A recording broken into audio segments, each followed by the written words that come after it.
Myth of the White African Part 3. JAHPOWER. Be king. Get free or die. Heavy is the head to wear the crown. Alright, y'all. Make sure y'all like this video. Make sure y'all go over there and watch part 1 and part 2. Go thumb up them videos and, share them to your social medias. Share them to your social medias. You got to put them out there. Alright? So y'all make sure y'all thumb this video up, subscribe to the channel, and hit that little bell so you know when the videos is coming out. So I'm going to jump straight into it. In 332 BCE, Alexander the Greek invaded Egypt, coming in with them vandals, and they was damaging the temples, desecrating statues, stealing. You see what I'm saying? And so they so-called burned down the library of Alexandria. And we'll get to that in a little bit, which I talked about also on part 1. But the reason why Alexander is significant, because this is the first, European in a long time to draw some blood in Africa. Before him, they never had the courage. They would always be on the outskirts or whatever so they can trade, with the Africans, because they need Africa. And that's what I'll be telling y'all about that today. Every nation in the world go to Africa because they know Africa is the richest land, which, in the Bible they call the Garden of Eden, which I'm finna go to. Matter of fact, let's do that. So you see right here, this is why the world want Africa. It got all the resources that the world needs. You see what I'm saying? If you look, and this is how the Garden of Eden is Africa. For one, it said in the Bible that the river passes the whole of the Gihon, which is in Ethiopia. You see what I'm saying? And it flows out of Eden, this river, which means that the river is located in the high mountains, which is the Blue Nile in Ethiopia. And then you got the White Nile in Uganda, and it flows all the way up to Khartoum where the Blue and the White Nile meet, and then it flow up to Egypt. And this is how, you get the Garden of Eden. You see what I'm saying? Because that rich silk will come down and fertilize the land. And the farmers, the Tom Who's and all that, they will be on the outskirts trying to benefit for some of those resources. Even when you talk about today, Russia, China, America, got all these, delegates they trying to put down, different borders so, they can control certain resources within the main land of the motherland. Some land that they don't own. You see what I'm saying? But then they turn on the TV and tell you it's, some wasteland or something. And the people believe it, and they only do that so they can continue to steal the resources of Africa. You see what I'm saying? And so right there, they always try to put the Garden of Eden all the way up there by Turkey at Mount Ararat and all of that. And it's cold there. You see what I'm saying? You can't grow food in the cold. And this is how the Pilgrims had problems when they first got to America. They came in the wintertime, and you can't grow crop in no wintertime. So now that we had it established that the Garden of Eden is in Africa, which is in your book, in the Old Testament it say Ethiopia, even in the New Testament it say Egypt. The garden is in Egypt. So they always knew, because they talked the Fertile Crescent, but they always knew further south is how the crescent got fertile, from African resources, all right? Now, Judaism, Christianity, Islam, Buddhism, Chinese, and Hindu were not creators of religion. The ancient Egyptians were. You see what I'm saying? Which we talked about earlier in part 1 and in part 2. I touched on both of those. But thumb up this video for real, because I'm about to dive deep. And I want y'all to really get this, because these is, the information that you need.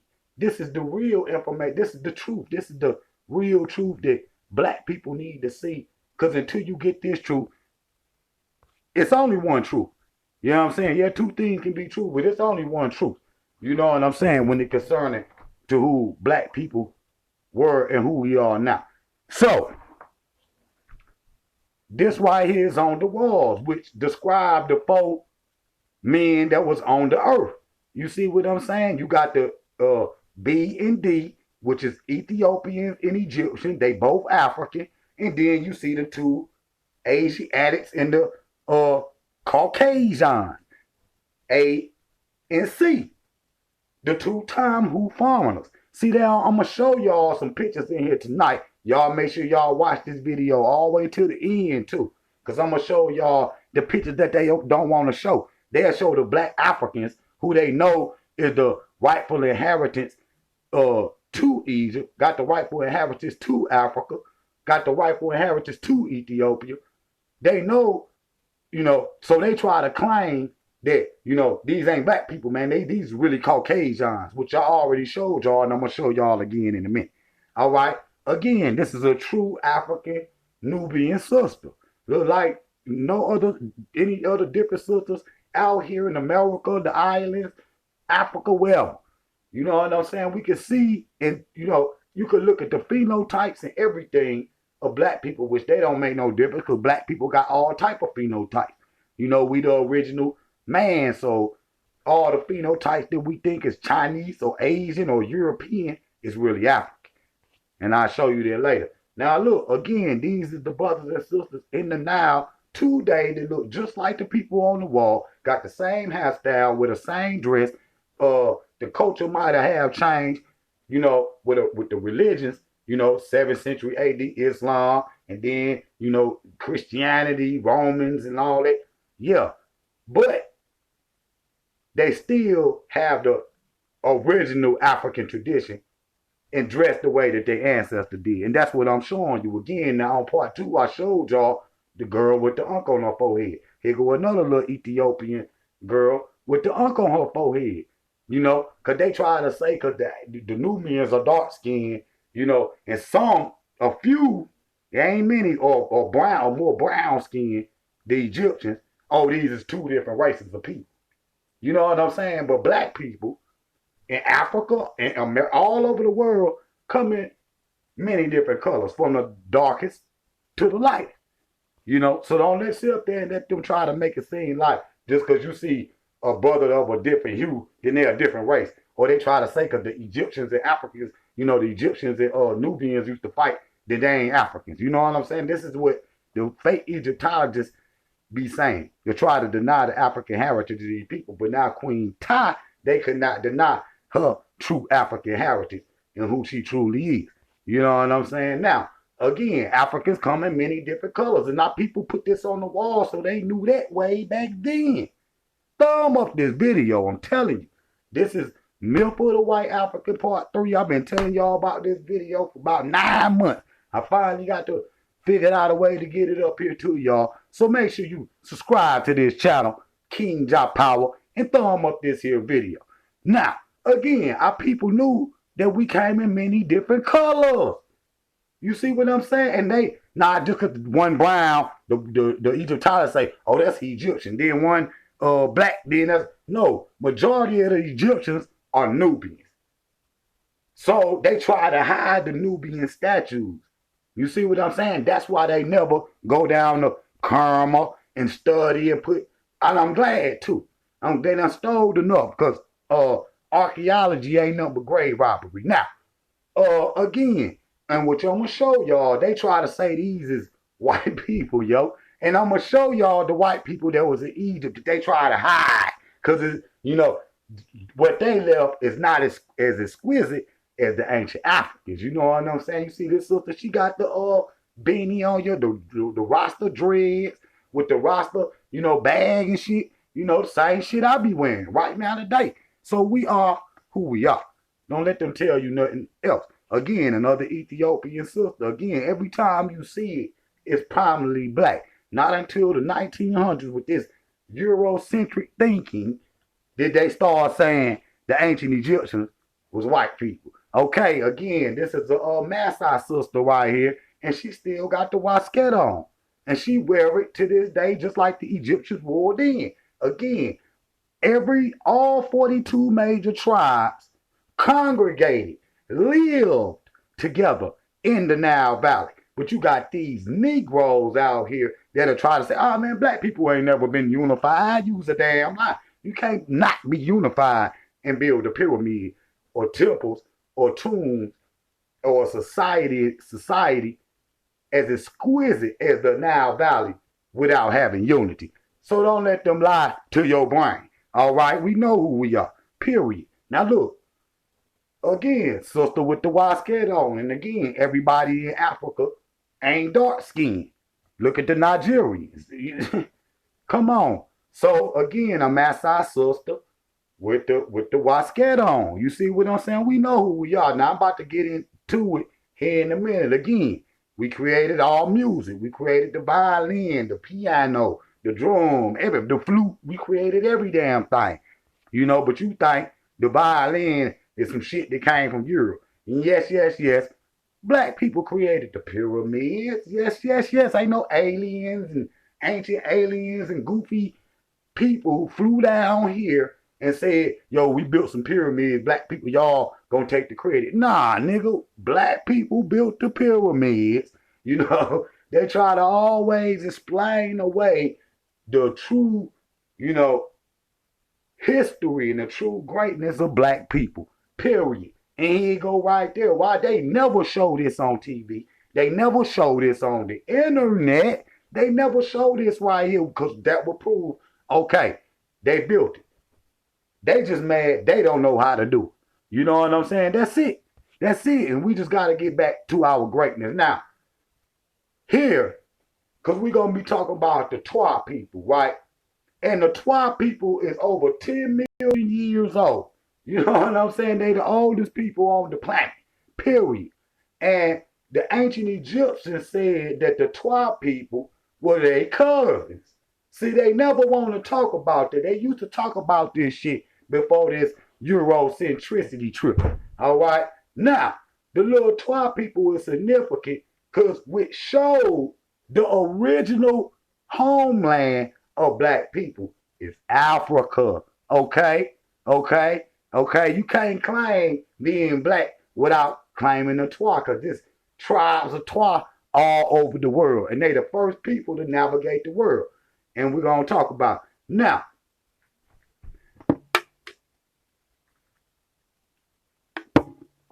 again, thumb up this video because we got some work to do. Now, this is about the Twa now. Is both life and death personified.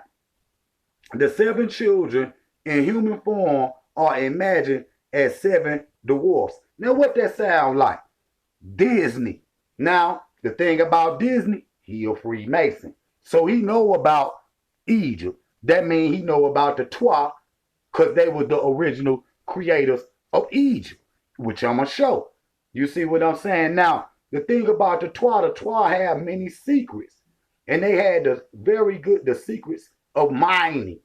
So when you look on the glyphs, you see them making jewelry. So all of the King Tut mask and all of that you see, which I'm going to show, was made by the little Twa.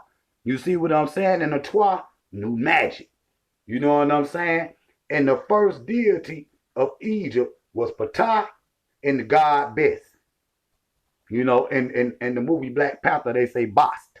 But you will see the god Bes riding on the back of Bast, who was a Black Panther. Okay? See, we know who he is. That's why the Black Panther crossed his arms in the Nessiam suit, just like the pharaohs. All right, now.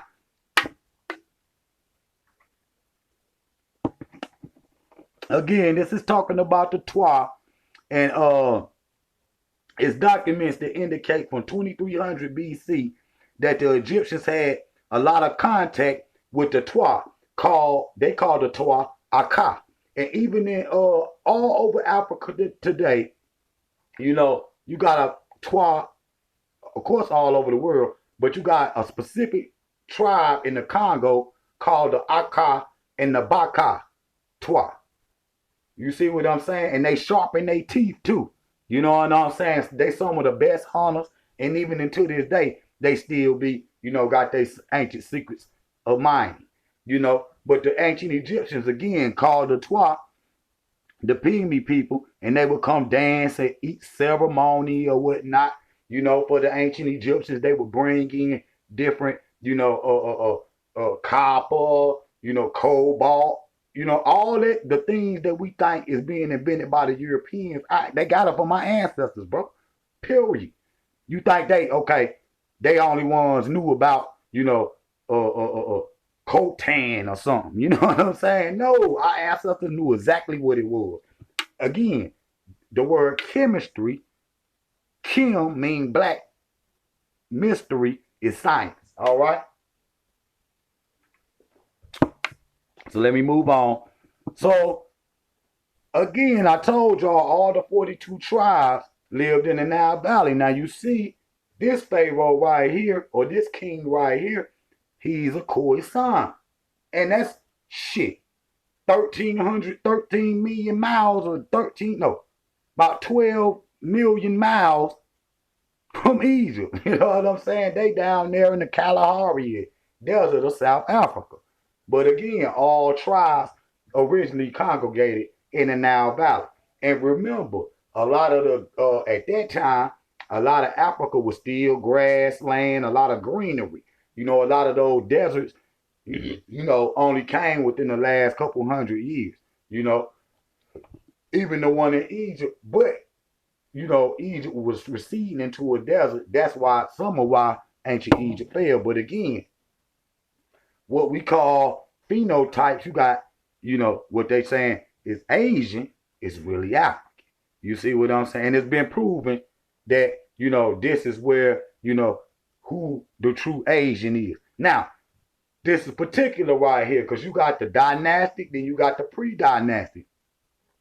You got some of the oldest pre-dynastic kingdoms that they can find in the Nile Valley. You see some of them is like Naga, Naga Kushite. These are the Kushite dynasties before the Egyptians. And all the, the early dynasty period were all Kushite. You know what I'm saying? It was all Kushite. So you see there's a period that they don't be talking about, and that's old. That proves that Egypt is much older than what they saying, because this is the chronology of the dynastic and the pre-dynastic. And you see they always start out, even with the Bible, at 3100 BC. You know what I'm saying? So, and that's at the time, I think, of Khufu. And then you look right here, the Maradia, it's at 4500 to 56 BC.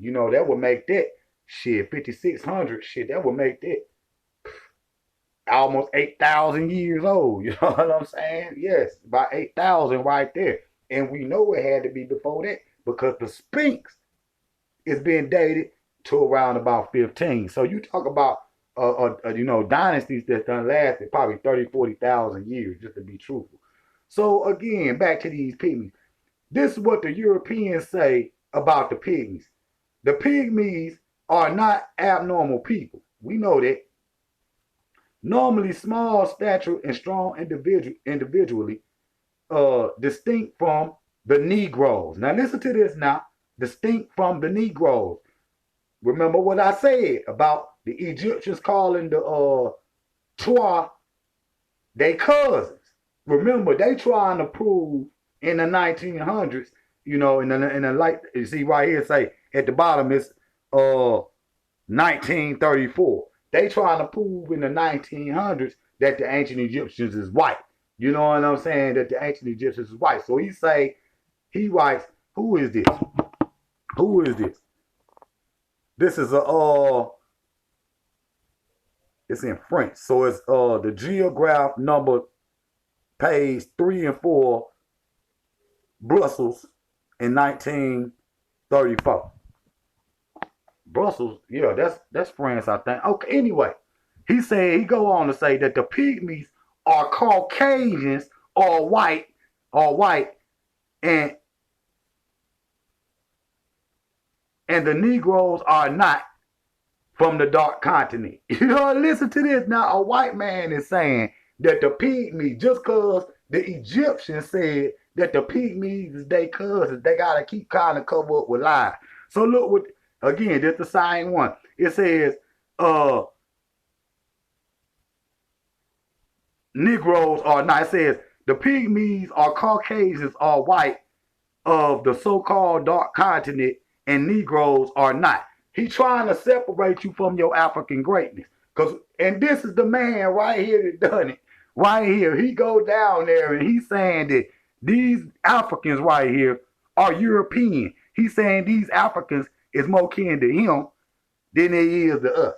This is what the same thing they trying to do with the Egyptians. Why do they do that with the Ethiopians, Egyptians, and the Twa? You know, and see that's about as far as they go. You know what I'm saying? But Sheikh Ati Diop and other scholars like that showed us that the Nile Valley was a complex composite of different African tribes. Now, this is an illustration he made, that dude right there, Brussels or whoever that was, in his book, where he got all the pharaohs white and the little African Twa dancing for them. You know what I'm saying? So he trying to put in, you know, that the Twa, they Europeans, the Egyptians is Europeans, the Ethiopians is Europeans. He's trying to steal your history. You see what I'm saying? And he laughing at your ass. Now look, this is a stela with the Twa on it in Egypt, and you know I had to cut some of them out because I had so many. But we'll do some on the Twa later on. Now, you see the little Twa, how exquisite that stela is. They wouldn't have done that because that would have been very expensive unless they was some very important people. So listen to this. 150 years after the Herodotus death, Ptolemy Philadelphia, the Greek ruler of Kemet, started the removal of the true identity of the Nile Valley Africans from all sculptures. He ordered to replace African names like Kemet by with Egypt. Herodotus books have also been written in order to fit the agenda. It was the birth of a new nation. You see what I'm saying? See, they try to turn around what Herodotus and them said, because the Herodotus and them, you know, was saying that these is African people and they seen them for themselves, which I'm going to show. Now, why are the noses missing? Why are the noses missing for so many of the Egyptian statues? Ask yourself that question. Because there's been many theories on why. I don't care why. I know why, and I'm going to show you. Let's go. But let me go right here. Traditional African cooking. Tradition, where they in there banging up the maize. You see what in the Banku, and all over Africa, even in Kemet. So if this, just like the Africans be wearing, you know, bowls on their head. You know, when everything they carry it on their head. The ancient Egyptians did the same thing. So that's a purely African culture. It's a purely African culture. Even the Greeks and Romans copied Egyptian and projected themselves to be pharaohs. Period. So they copy Egyptian culture. They want to be like them, which I'm going to show. Matter of fact, Herodotus said that the Africans wouldn't practice no other culture by no other man, by no circumstances. They only practice their own particular culture. That's why I say y'all got to get out of all them groups that y'all in today. That shit ain't making no difference. So on all continents, there's a supreme being that was worshipped, the great black mother goddess. And they find this on all 7 continents. The oldest ones is found in Africa, in Europe. You see what I'm saying? So the European, you ain't even indigenous to Europe. Because you see that this is a nappy head doll and she pregnant. And what this was a fertility figurine. So when if the sister was ready to get pregnant, she would hand this to the man that she wanted to get pregnant by or wanted to marry. You know what I'm saying? And she would hand it to him, and he would know, okay, she ready to, have a baby and take my hand and marry. So it was a, a figurine of commitment. That's what it was. And if a woman gave you this, you finna get something tonight. In other words, you know what I'm saying? That's just real. Y'all finna do what you do. All right. Now, so when you allow enemies in your organization, you have given your culture and voluntarily away to your enemy. So, what is this, man? You know what I'm saying? You got black people in America right now. Man, ain't no African. I ain't no African. But you got the white people in Africa wearing that shit, saying they African and shit. What? See, you done let this shit gotta get out of control too long. And now they assuming your identity, your culture, your heritage, your land, and your resources, and everything that you thought you was gonna get, they got it. Period. Period. Everything, even your woman. Boom. Now, and I'm gonna get into the nose missing here in a minute. So, Zeus is who I want to talk about now, which I'm gonna show now. Zeus, you know, who was the king of the gods, you know, of Mount Olympus. You know what I'm saying? This is very significant, but this is where Christianity came from. You know, Zeus handed the baton to Jesus, or Serapis, and then Serapis gave it to Jesus. And this is how you got Christianity from Greek mythology. Period. Period. The Roman Catholicism come from Greek mythology. All right? And, you know, Greek mythology, was, copied from ancient Egyptian knowledge. You know, the nether. So, but Zeus, which I'm going to show, and all the gods, all the gods will go to Ethiopia and feast with the Africans. Now, I'm going to show you. Again, let me blow this one up, though. Just think. This is what a French scholar said in 1787. And this, in 1787, black people around the globe is in slavery. Guess what this, at the same time, this is what the people that enslaved you knew. Listen to this. Just think that this race of black men today, our slaves and objects of scorn, is the very race which we owe our arts, sciences, and even the use of speech. Even the use of speech. Count Constantine Divolio in 1787 after seeing the Sphinx in Egypt.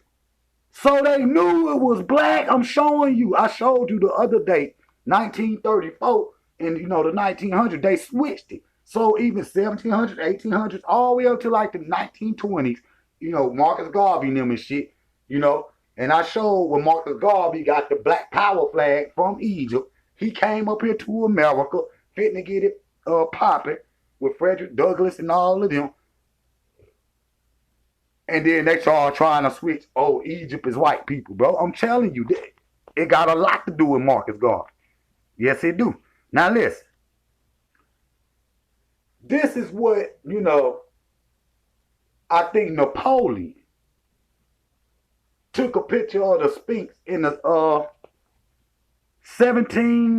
on, we're going to get to Napoleon in a minute. Hold on. But I know this is the oldest picture of the Sphinx right here. I'll blow it back up. That's the oldest picture of the Sphinx. And you see it's African. It's African. You know what I'm saying? You see it's African. And it can very well be a female, because there's evidence that it could have been two Sphinx, But this is the oldest picture, and you see it's African. All right? Now, these is the Greeks. See, they never show these pictures. See, all they had to say, instead of trying to say that the ancient Egyptians is white people, all they had to say was, we the Greeks and our ancestors, basically invaded y'all shit. That would have been more plausible, but no. That wouldn't have gave them the rights to say, white people and shit built the pyramids. You know what I'm saying? That wouldn't have gave them the right or to the tomb of King Tut and shit like that. But these are the people, which I'm going to show, came in with Alexander. Now, this is Napoleon, which Napoleon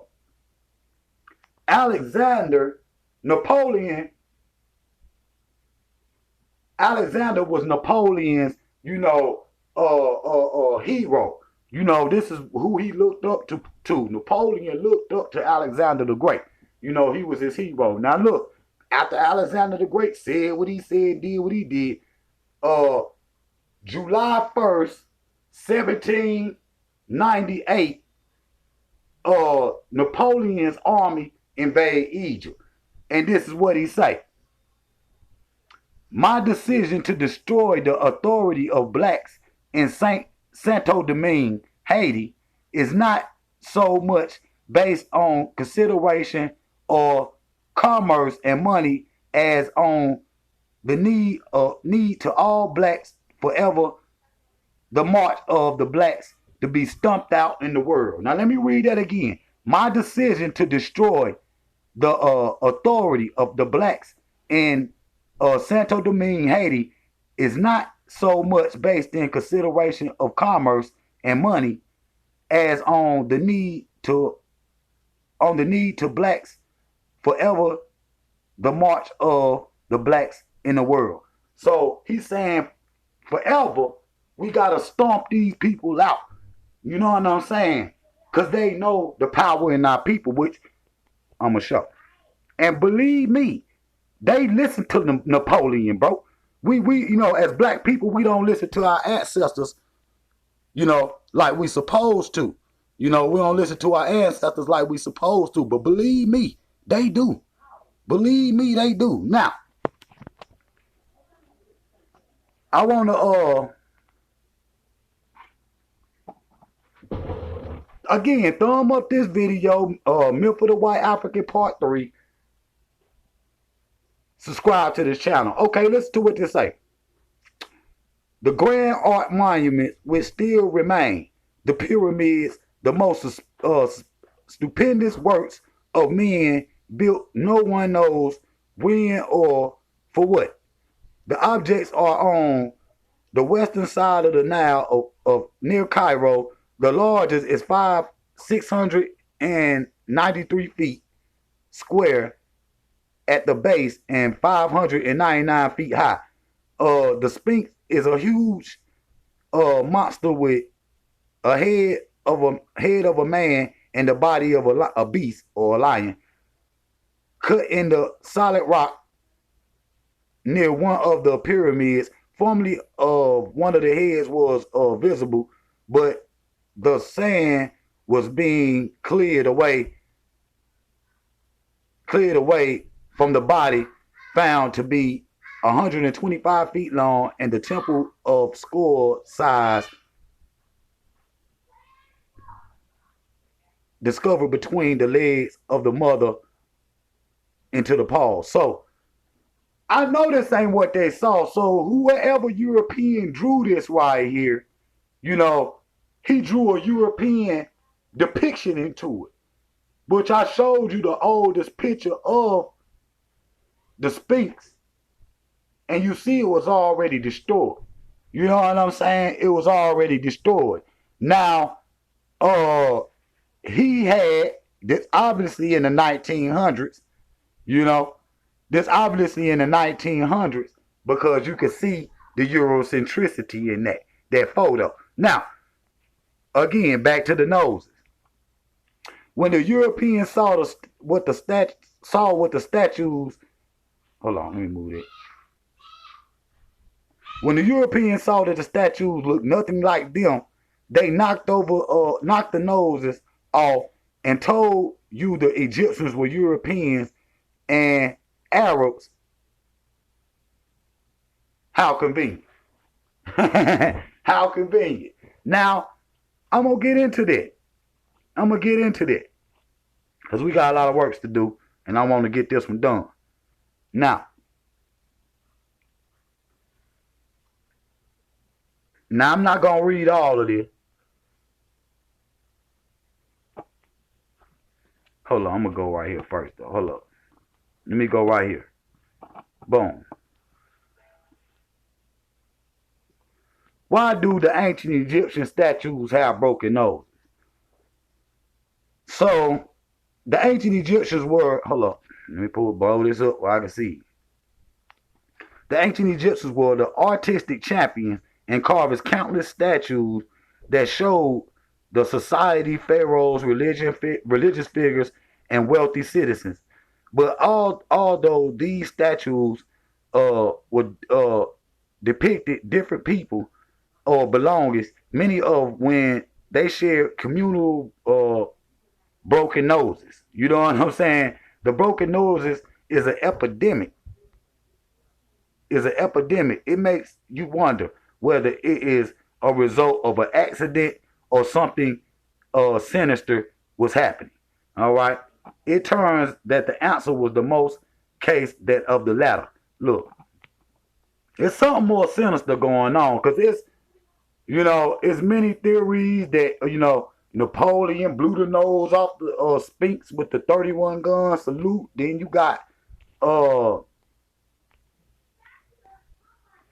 when the Byzantine Roman Empire came in there, they started destroying statues because it didn't look like it was Christian or whatever. So it goes on to say opposing powers came across the statues. It wanted to disassemble the best way that they know how to break off the noses of the statue. According to Akdel Ahima, a curator in the Department of the Egyptian Arts at the Metropolitan Museum in New York City, it was a common performance ceremonies on statues, including the opening of the mouth ceremony, in which a statue or ornament with oils had different objects held up to it, in which they believed would enter into the body.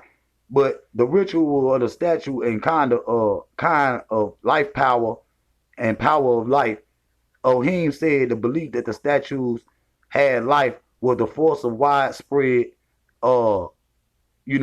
vandalism, which I done heard before. The people, they thought the invaders was thinking that these images held some type of power because they thought the Egyptians was worshiping these things, and to destroy the people, they had to destroy the statues, which they call idolatry. You know what I'm saying? They call it idolatry, which is fake Christian beliefs, because they got idolatries, Jesus statues and shit everywhere. Now, this is some of what I want to read. Diodore Siculus wrote that the Ethiopians were like gods. I told you, were like gods, and without fault. Claudius Adonius, the Roman, in 175 AD to 1235 AD, believed that the gods bathed in Ethiopia, and Subut in 5th century AD recorded that the Ethiopians do not need doors on their homes, and they do not steal the possessions of their neighbors. You see what I'm saying? Look at these three people that seen the Ethiopians for themselves and listen to what they saying about. Ain't never been no, greater people, bro. Period. Now look. Ptolemy, the geographer and the ancient Greek commentator, believed that the Ethiopian Olympus was where the gods lived, and when they were not in Greece. So the gods dwell in Ethiopia, even the Greek gods. That's why the word, they the ones called, Abyssinia, Ethiopia. You know what I'm saying? That was the original name, or Kush, however you want to put that. Now, I gotta keep it rolling. Now, Herodotus knew that they were black. He visited Egypt in 450 BC, and he saw them with his own eyes, opposite to modern day experts. But as far as the Ethiopians, nobody has ever argued their blackness. Of these people, Herodotus saying unstinting and verbose, very boastful in his praise in his book Herodotus the Ethiopian, book 3. The furthest region of Africa,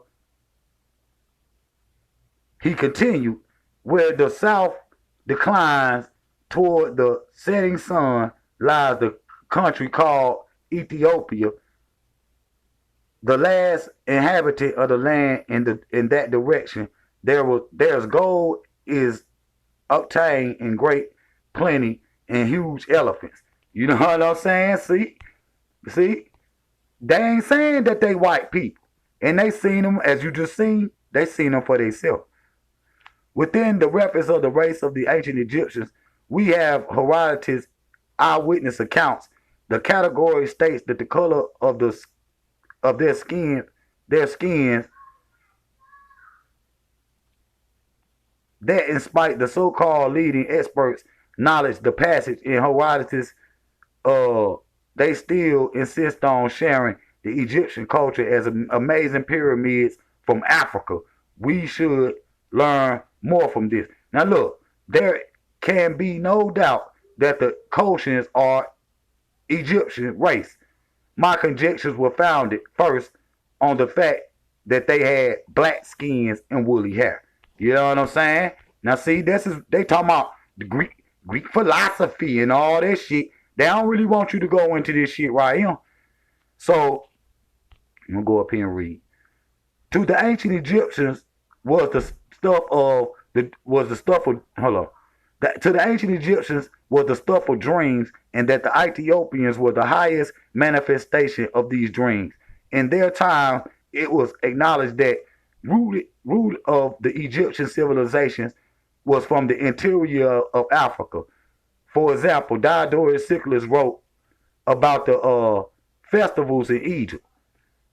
For each year among the Egyptians, the shrine of Zeus is carried across the river into Libya, Africa, and then brought back some days later as if the gods were carried from Ethiopia, Africa. All right, I'll go to the next one. You gotta read them. Gotta get y'all this info. Thumb up this video. Now, the Greek poet Herodotus in 700 BC and Pindar in 450 BC speak of the memory of the kings of Ethiopia and the further state he founded, the city of Susha in Persia, the modern day Iran, and other Greek Shekhelet in 5015 BC, Heraclitus or whatever in 500 BC also wrote about the Africans, about their works having been lasting for a long time. So they been knew the greatness of the Africans. Yo, go get the book, The Wonderful Ethiopian Empire, Drusilla Dungy Houston. So right here,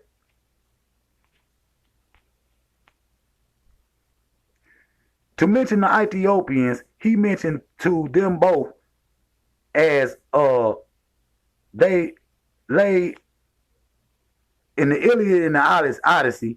To the ancient Greeks, the earliest Romans, all of African descended in Egypt. Ethiopian people, of course, by black Africans. It was the land of the blameless Ethiopians that Homer and the god led Zeus to prepare a feast for 12 days. To prepare a feast for 12 days. That they would go down to Africa and to Ethiopia and party with all the African kings for 12 whole days. The blameless Ethiopians. You see what I'm saying? The blameless Ethiopians. Now, right here, this is the land that Herodotus was mentioning were colonies of Ethiopia. This was, north of Egypt. This was even north of Egypt. The inhabitants of the world, according to the Herodotus, were Libyan, African. The inhabitants of the world, according to Herodotus, were Africans. Is imagined to extend farther south as the Horn of Africa, terminating inhabited desert, and all peoples inhabiting the south or southmost fringes of the inhabitants of the known world as the Ethiopians, were black skinned from the extreme southeast of the continent and Moabites, so-called Lomi way. But this right here, which I got a different picture to, man, it's about time, boy. That part 3-5 though. There's a better picture right here. So even all of this with the brown and all of this shit, it were Ethiopian capitals. Even in Europe. All right, now. So again, here goes some of the broken noses of the Africans, which what I read to y'all. They trying to hide the true identity of these Africans, because these are the first peoples of the planet that gave, according to the Europeans, before Eurocentricity in the 1900s. In the 1700s, they were saying these are the greatest people on the planet that we done enslaved. Okay? Now, they done even broke that Pharaoh beard off. And Europeans don't wear no damn Rastafari beard. Now, this a coin right here, I think found in goddamn Greece. It's a gold coin with an Ethiopian head on it, found in Greece. So again, now, do he look like him? Is these the same people? Y'all tell me, do this Greek rosy cheek goofy right here, Roman, look like this African? Hell no. Period. Now look, these are the people again that came in with Alexander. Today we call them Monolutes and Turks and Arabs and all of that. These are the Byzantine. These are the people that came in with Alexander. Period. And again, there go another one. And you see, this is what they don't want to show, because then it will prove that the Africans is a totally different race than some Europeans. Because these are Europeans. You could clearly see it. And this is a sarcophagus of a European buried in Egypt. And it's made out of wood. It's not made out of stone and different metals and jewels like the ancient African were, because they didn't have that type of money and they didn't have that type of technology to do that. The Twa wouldn't even make them no jewelry because they knew they were African. The priests wouldn't even put their name in the cartouche when you go to the Valley of the Kings because they were African. All right, now, again, man, look at that, man. That look like any little Eastern European or whatever, Arab or whatever, today. And this straight facts and straight science. This is what they don't want you to see on TV. This why y'all ain't never seen these people before. These are the people, the Greeks that they dug up in Egypt, and other Romans and shit that they dug up in Egypt. They're just facts. They not the natives of the land. They try to claim that the natives of the land is white. If that's the case, who the hell are these white people they digging up then? See, they don't never show that. They try to hide it because they got caught in the lie. They done got caught in the lie. So that's it right there, family. Hope y'all enjoyed that 3-part series, Myth of the White African. I told y'all that shit was going to be damn near 3 hours long. So make sure you thumb up this video. All three of them, make sure y'all subscribe to the channel because I put a lot of work into this. I did a lot of research. Y'all see all the shit I had to read. Shit you ain't never heard before. All right? So make sure y'all thumb up the video for the king. Make sure y'all subscribe to the channel for the king. And I'll see y'all in a minute. JAHPOWER. Be king. Get free or die. Heavy is the head that wear the crown.